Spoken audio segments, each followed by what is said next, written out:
Thank you, George. It's good to be back in Marshall County and Arab. I'm sorry that we were a little late today, but I tell you what, I think anybody's running on time in the latter part of this campaign's losing, so maybe that's a good sign.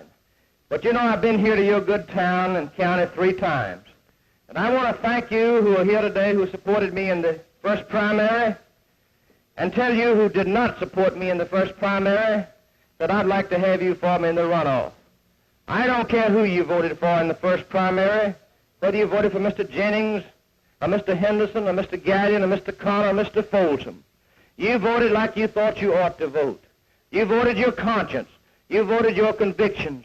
And I have never made any remark that reflected on anyone who voted like they wanted to vote in a race for governor. I would like to have you now. I would like to have every single one of you support me in the race for governor. I'm very humble and grateful for the fact that I ran first by almost 50,000 of votes. I'm not boasting about it. I'm just confident and grateful and thrilled about it. And we ran ahead of my opposition in the runoff in 57 of the 67 counties. And therefore I feel that we are going to win on May 1st. And I would like to have the good support of the good people of this great county of Marshall to help me win that race. You know, this is a great country in which we live. No country in the world can a fellow who was a few years ago plowing a mule and trying to farm in the Depression and not knowing whether he was going to see another dollar or not, have the chance to be elected governor of the sovereign state of Alabama. That can only happen in this great country. Because you know, I came from a county just like Marshall, not quite as big, but the same kind of people, because we were farm people. And my daddy farmed up until 1937. I went off to school the year he died, and I remember that I had to work on the WPA because my dad had been a farmer. And therefore, there's nobody in this race who has any appreciation of the problems of the farm people like I do, because I was one of you. And I have suffered as a result of having been the son of a farmer. Yes, I hope you'll elect this farm boy governor on May 29th. You know, I told you in the first primary a lot of things. I still stand by everything that I told you I stood for in the first primary. Yet there are some people who go over the state and talk about the fact that George Wallace is talking too strong on certain things. How can you talk too strong on things that you believe in? If you're convicted a certain way, you ought to be that way. And I am convicted just like the people of Marshall County on the issues that I talked about. And that's the reason I know that you who supported the other candidates in the race on May 1st are going to support me here on May 29th. I told you that we could save $20 to $25 million of your money that's been going down the drain every 4 years to give to the old people into the schools of Alabama, to the mentally ill and the blind and the handicapped and the other unfortunate people of our state. And I had some people right here in Arab to tell me, if you'll do what you said you'll do, you'll make a good governor. Well, my friends, I must do what I said I would do, because if I do not, of course I'll have to have your help. I'm not going to be a good governor. My administration is going to fail. And then my children and grandchildren are going to have it said of their papa and grandpa, they're going to say, your papa and grandpa was a poor governor. I don't want them to say that. I want my children and grandchildren to have it said, your daddy and your grandpa was a good governor. He helped to solve the problems that face the people of the state during his administration, of course, with the help of the people of this state. I can't solve anything without your help, and we can't solve anything without divine guidance. And I was raised like you to ask for help, and I will ask for help in making you a good governor. We're going to save that money by going by the low bid law that I told you we were going to go by. We can save $12 million a year for the old people and for education if we'll do that. And you've got the Birmingham News reporter right over here, and you know the Birmingham News is not for me for governor, but that's all right, because we don't think alike on many things, and I don't think they'll ever change my thinking on the way that I think about certain issues that face the people of this state. But they know that I'm telling you the truth when I say we can save $12 million if we'll go by the low bid law, by everything this state runs and operates on from the lowest bidder. And many times in the past we bought from the highest bidder because we wanted to make somebody rich. I owe all the people of Alabama more than I owe any few people, and I'm going to buy everything from the lowest bidder, whether that man voted for me or not, because I owe it to you to save your money.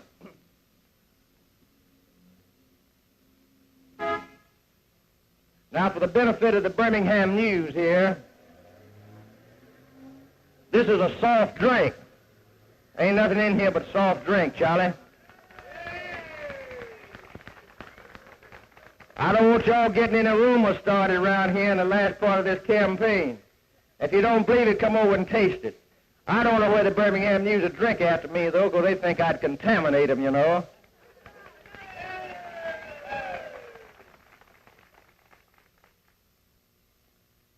We're also going to cut down that $1 million of spending in the governor's office. I told you we're going to quit carrying 50, 60 people all over the country eating and drinking on you. Governor football games and governor's conference eating and drinking on you because it costs money. I'm going to eat on you at the governor's conference because that's an official function of the governor's conference, but I'm not going to drink on you because I don't drink, and you're not going to have that problem in the next 4 years of expense. In fact, I'd like to tell you what I got in my platform. We're not going to serve any whiskey or alcoholic beverages at the governor's mansion while I'm the governor of the state. Because we're going to set the right kind of example for your child and my child when I'm governor. I also told you we were going to cut out liquor agents. This 50 or 60 people have been getting $1 million a year for doing nothing as political payoffs. You know, in the first primary, every one of them chomped on big cigars and walked all around and said, why, Wallace, he won't even run fourth. He's not even in it. He's running fifth. Every one of them in a frenzy today. They're jumping and jerking and running all over Alabama because they know they're gone. They know those 50 people that have been making anywhere from $10,000 to $50,000 a year for doing nothing, they're gone forever. And the next governor of Alabama won't have what it takes to put them back on because they know that you're not going to stand for it. Won't be no more liquor agents. Ain't no New York and Pennsylvania liquor company going to put any liquor agents on to draw money for doing nothing. We're going to put that $1 million in the treasury of Alabama for your child and my child to be used for the and to be used for the old people of Alabama. And we're also going to cut out those state yachts that I told you about. This business of spending nearly $1 million a year on pleasure riding big shots with free liquor and free steaks, that's over. And I'm telling you, they better take the last ride between now and January, because there ain't no more riding at your expense and liquor drinking on Mobile Bay and them 2 state boats that you own. They're going to tie them up and use that money for the schools and the old people of Alabama. Now, we're also, my friends, going to ask the legislature of the state to quit meeting so long. I've advocated that. There's no use of spending millions of dollars on long sessions. They can meet 1 month every 2 years and come home, and that'll save $3 million that'll go to the old people in the schools of Alabama. We're going to do that. And I'm going to look after education, and I want to tell you about reapportionment since I mentioned the legislature. We're going to have reapportionment, in my judgment, before I go in as governor. But if we don't have it, I am going to work conscientiously to see that we have the legislature reapportioned and that you get increased voice in the government in this county because you're entitled to it. We've got to reapportion. We don't want the federal courts to do it. We got to do it ourselves, and therefore we just must do it, and I will help you do it when I'm the governor of your state. I'm going to be governor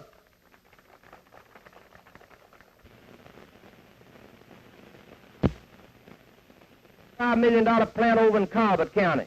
I found out the name of the company, and I called the president of the company last Monday in Michigan. And I said, sir, I hear that you've looked at several places in Alabama and that you're interested in bringing that plant either to Alabama or some of the sister southern states. He said, yes, that's true. We've looked at several spots in Alabama and other states, and we are going to bring a plant down south. It's going to be even bigger than the $25 million plant over at Cherokee, Alabama. And I said this, I'm going to be nominated governor, in my judgment, because the good people of Alabama are going to nominate me on May the 29th. Before you decide where you're going to put that plant, would you let me come to Michigan and sit down and talk with you? Would you let me tell you how the people of Alabama would like to have you in that state? Would you let me tell you how they will appreciate your plant and why you ought to bring it to Alabama instead of any other state in the South? He said, you know, I'm very flabbergasted at you calling me. I've been keeping up with your race in Alabama because I've been to Alabama several times doing the governor's race. I will be glad to see you. I want to see you. I'll come down to Alabama after the election. I said, no, sir, you don't have to come to Alabama. I'll just come up there, and then you and I'll come together back to Alabama. He said, after May 29th, you call me. I would like to talk with you. So as soon as this election's over, I'm going up there to talk with him about that plant. And when your town of Gunnersville or Arab or Albertville or Boaz or any other town in this area locates you an industrial prospect that'll work men or women, I'm going to get in an airplane and fly up and see those people and say, come on and bring it down here to this great county. I'm not going to wait till I'm governor of the state. I'm going to do that between May 29th and January. I'm going to work the whole rest of this year when you nominate me, hunting plants that are coming down south and tell them why they ought to come to Alabama. And when we do that, my friends, we're going to have a lot of people in the 40-year age bracket and above that have a hard time getting a job. They're going to be wanting workers, and that'll help you get a job. We've got to help you in that regard. I am also interested in the conservation program. When I'm elected governor, I'm going to have me in place on your lake up here, and I'm going to let people know that every year I'm going to spend at least 1 week in the Gunnersville area to let them know the great recreational possibilities and facilities you have. Because the more people that come in this area on your great lake, the more money they bring to your county. And, of course, that helps the economy of Marshall County. I'm going to do that. I'm going to conclude by telling you that we got one other problem that I've talked about in the first primary, and I want to talk again to you about it briefly. You understand my stand on segregation. You heard me talk about it in the first primary, and I don't take back anything that I said in the first primary. You know how I stand. The NAACP knows how I stand. The moderates know how I stand. And everybody in Alabama knows this, that you and I know that it's better to have black in black schools and white in white schools. And anybody else who thinks any differently ought to have their heads bored for the hollow horn, because that's what's wrong with them. My friends, and yet we've had some people that gone all over this state saying this: George Wallace is fighting too strong. I haven't said a thing any stronger than your congressman has said. I haven't said a thing stronger than John Sparkman said. I haven't said a thing stronger than Lister Hill said. I haven't said a thing stronger than any politician in Alabama or from the South in Washington. I haven't said anything stronger than Thomas Jefferson said, or Andrew Jackson said, or Franklin Roosevelt said. Yes, he talked about the courts and trying to run this country more than any president that we ever had. And the principle of government, of federal courts trying to run your lives, not elected by the people, but appointed for life, out of even folks from out of the state, telling you who you can eat with and sit down with and go to school with and play with, is a bad principle of government. And if they keep on doing it, you just as well tear down this courthouse and the state capitol and the city hall, because they'll tell you how to do everything out of Washington. And whenever that's done, every white and black man in Alabama will have lost his liberty and his personal freedom. And I am fighting with you for personal liberty and freedom for all the people of Alabama. How can you be too strong on segregation? You're either for it or against it. And I am for it, and I don't want any mistake made about how I stand on it. I've always treated people kindly. And I want to tell you this. My religious teachings have taught me to be kind to all people, to help the mentally ill and the blind and the tubercular and the underprivileged of both races, to give good schools for both races. We believe in that. We've done that in the South. Why, it is Chicago and Washington and Detroit where they can't live together. Why, they can't even walk down the streets in Chicago at night. They put out warnings, please have several people with you when you walk down the streets at night, because you'll get hit in the head with a brick bat or a knife stuck in your back. Why, we people in Alabama, we know how to live together. We could teach that crowd up there a good lesson in how to live and get along together, because we have religious background in the South that's taught us to live that way. You and I don't have to apologize for anything that we've done in the South.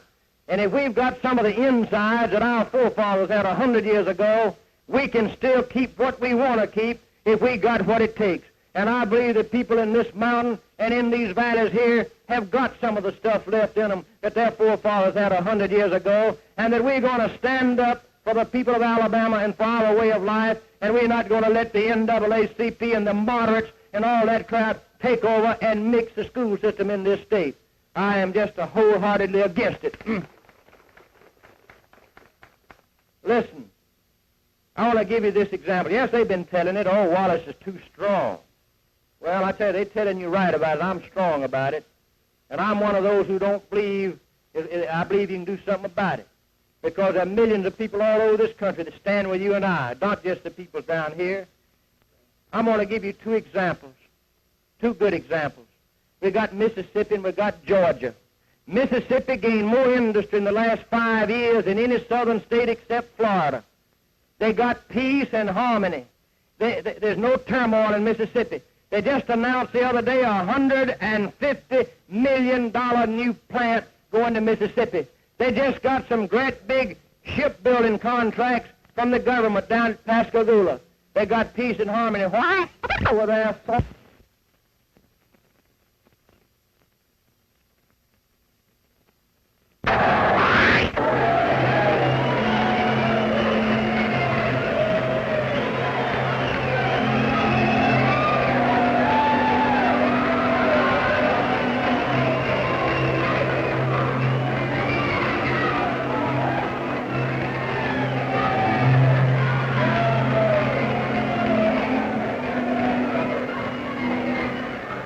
Will you be seated for prayer?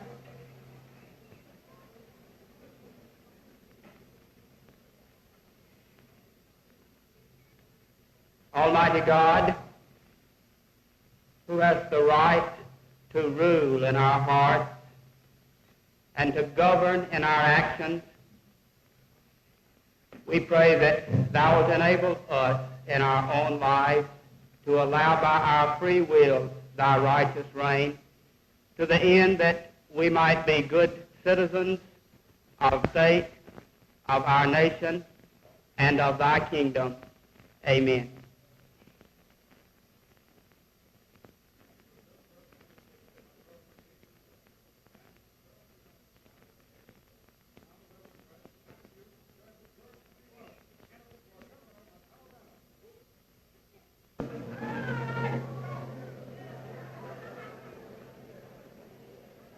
Well, thank you very much, Brother West. It's a pleasure to be here in Eddyville County in Gadsden and to speak not only to you, but to those who are watching this telecast tonight and say to you that I am very grateful for the support that you gave me in the race for governor in the first primary on May 1st. You know, on May 1st, you ran me first over my opponent in 58 of the 67 counties.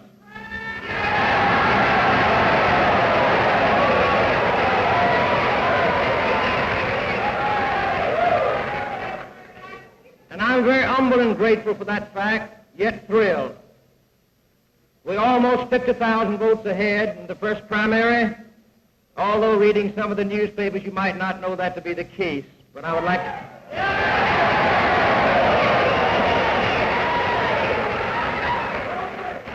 And as I look toward May 29th, I am confident of victory. Not boastingly, but proud and humble and thrilled at the fact that the people of this state have manifested confidence in me, and I believe that we will win by a tremendous majority on May the 29th.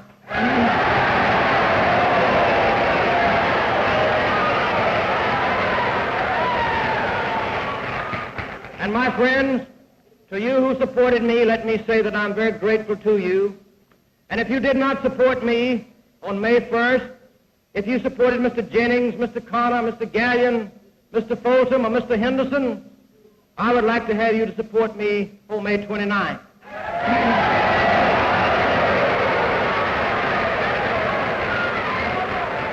I am one who believes that you who supported other candidates did so because your conscience told you to do so. I do not reflect on any voter in this state for having voted for any other candidate other than George Wallace. I say you voted your conscience. And so now on May 29th, you are welcome to support George Wallace. We need you, and we want you.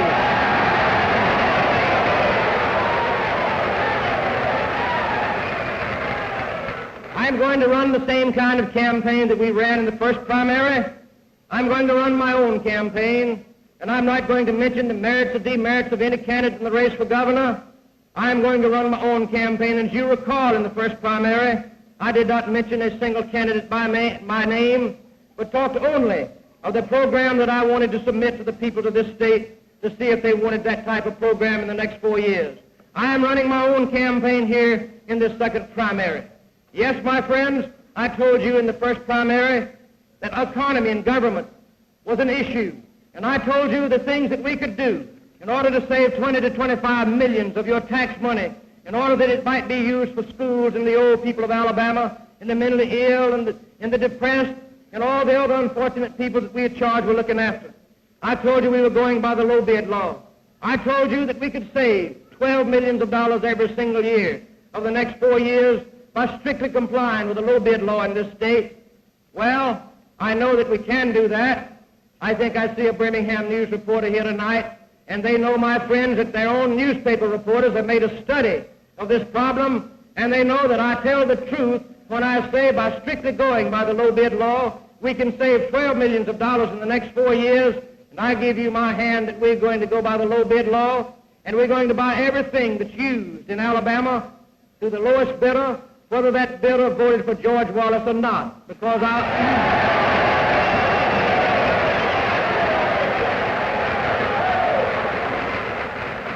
I told you we were going to ask for shorter legislative sessions, and we will have them. I told you we were going to cut out state yachts, and we're going to do that. I told you that I was going to cut $1 million from the governor's appropriation and spend that money for the schools and the old people of Alabama, because I told you that 50 or 60 people would not travel with me to ball games or hunting and fishing trips or to the governor's conferences. He permit me to talk on all the issues tonight, but I want to say this. Reapportionment is right, and reapportionment should come about. And in my judgment, reapportionment will have come about before I am inaugurated governor of your sovereign state. But if it has not come about, I can give you my word that I shall work toward that end until it has been accomplished. That reapportionment of the state is a reality. The larger counties of Alabama must have more representation. The smaller ones must be protected. But we can and must and will work out a fair reapportionment program in the first year of my administration.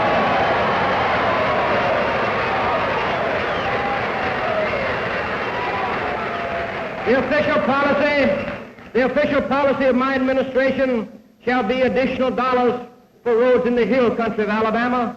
And here in this great city and in this great county of Etowah, you live in the hill country, and it costs more money to build a mile of road in the hills of Alabama than it does in other sections of the state, and therefore you are entitled to more money for road building.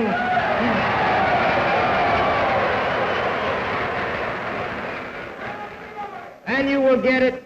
That was my pledge in 1958. It is my pledge this year in 1962. We're going to work to develop Alabama's rivers and programs because we need additional money for tuberculosis control, for cancer, for the mental health program in Alabama, for the aid to the handicapped and the other unfortunate people of this state. Some of the money that I told you that we would save will go to these unfortunate people when I'm... And my friends, in talking about farming, it was just a few years ago that I was plowing a mule, and I don't know which is the hardest work, plowing a mule or running for governor, but I tell you...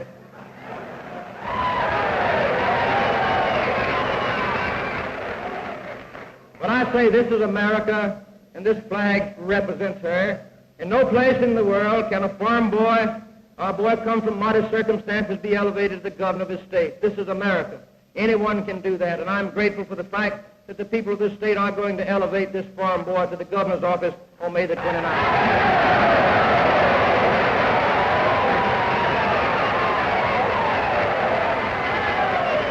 I want to talk about industry.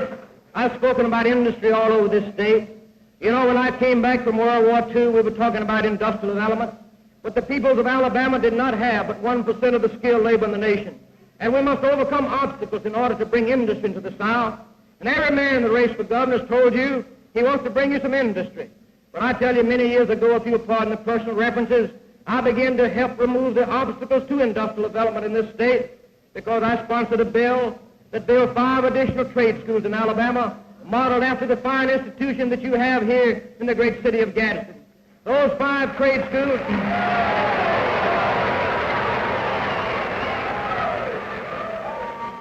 Those 5 institutions have trained 40,000 young men and women who are today located in industrial pursuits in this state, with 2,000 of them alone working at the Redstone Arsenal. The bill that I introduced brought 3 trade schools to the great section of Alabama known as North Alabama, Birmingham, Tuscaloosa, and Decatur. And I'm proud of the progress that we have made in this great field of education. Because when I went to the legislature in 1947, Alabama had one trade school, that fine one located here in the city of Gadsden, while Pennsylvania had 96, Indiana had 44, and New York had 80. So you see, we must do something other than talk about industry. We must remove the obstacles. And the Wallace Trade School Act is today removing obstacles to industrial development by providing skilled labor for industrial growth.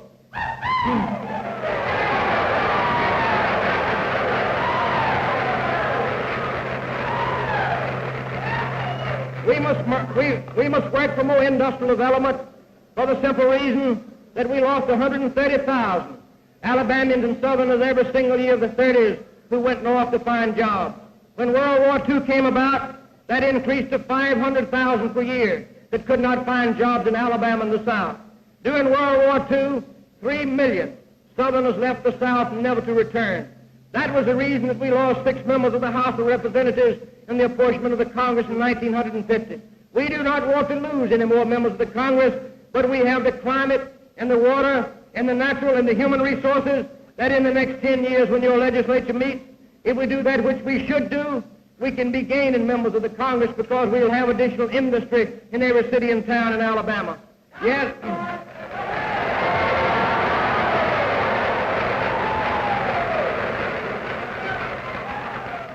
Our industrial output has increased from $11 billion in the year 1939 to $70 billion in the year 1961. Today in the South, we have 25% of the food industry, 88% of the tobacco industry, 52% of the textile industry, 35% of the oil coal products, 32% of the furniture manufacturing. Yes, we are on the move in this section because 25,000 new plants have come to the South in the last 10 years. Yes, we are on the move in this section, and I would like to promise Etowah County and Gadsden and the other cities and towns of Alabama this, that immediately after I am nominated governor on May the 29th, I am going to travel in other parts of the country, and I am going to hunt industry that's going to come south. And I'm going to sit down with them and say, why don't you come to Gadsden? Why don't you come to Oneonta? Why don't you come to the cities and towns of Alabama? Because we want you to come here in this great state. Industry's coming south, and my friends, if we'll go after it, we can get it.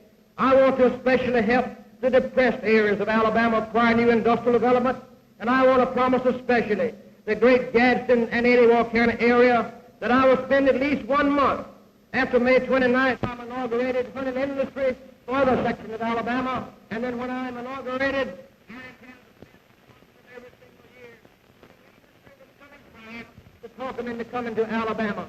They want to come south. The governor of a sovereign state will impress them. I want to wind up by telling you tonight this. We still have this great problem that confronts the people of Alabama on the question of the principle of the federal courts of trying to run the everyday lives of the citizens of this state and of this nation.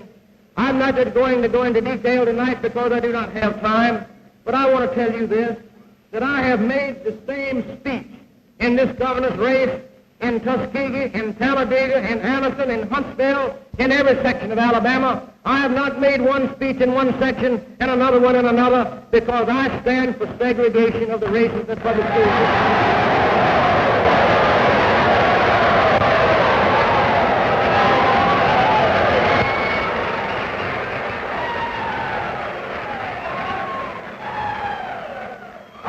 Again, my friends, let me say that we come from a rich religious section.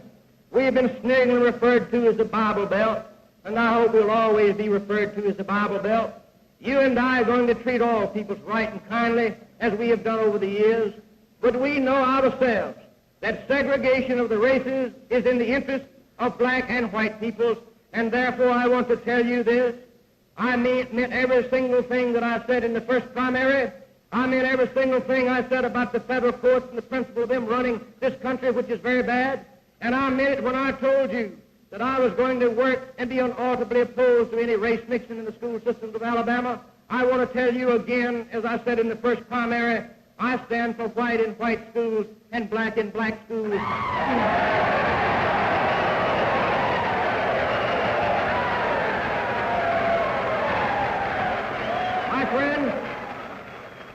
friends, to those who have said in this state that you talk too strong about the matter, let me give you two examples. We're going to stand up and be firm for the people of this state and for her traditions and customs. In the great state of Mississippi, they've stood up and been firm. Today they've got peace in Mississippi. $150 million has just come to that great state. And my friends, they have gained more industrial development in the last 5 years than any southern state except Florida. There's peace and harmony and industrial development in the great state of Mississippi because they have stood up for Mississippi. Now let's go to the next state on the other side of us, the state of Georgia. Georgia has tried the moderation plan, and my friends, what has happened? Riots in Augusta, killings in Albany, sit-ins, boycotts, kneel-ins. The state is in a turmoil. Yes, stand up for Mississippi, peace and harmony. Moderation brings no peace at all, and you know it. Those are the two systems. And I want to tell the people of Alabama that when I'm the governor of the state, I'm going to go by the Mississippi plan instead of the Georgia plan.